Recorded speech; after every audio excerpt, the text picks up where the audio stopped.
Voters will decide whether to approve funding to help maintain the services provided by their local library.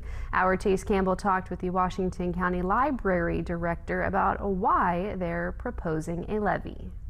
The Washington County Public Library is asking voters to consider a 0.5 mil levy on the May 5th ballot.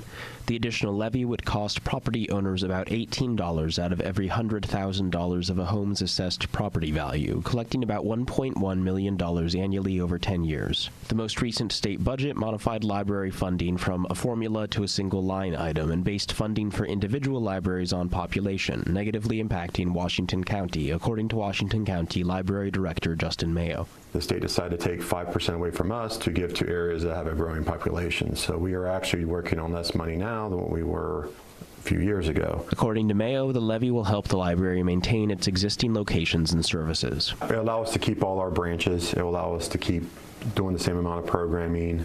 Everything's getting more expensive, so I can't say we'll be able to really increase anything. It just lets us maintain what we're currently doing.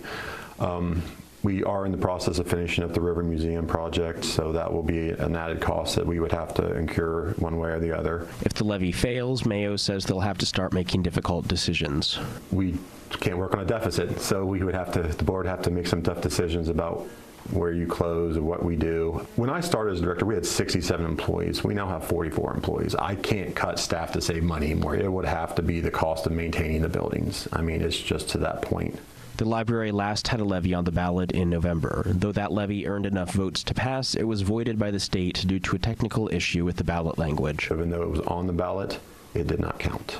Mayo says the levy request on the ballot in May has been reduced to account for increased property taxes from 1 mil in November to 0.5 mils in May. The election is on May 5th. In Marietta, Chase Campbell, WTAP News.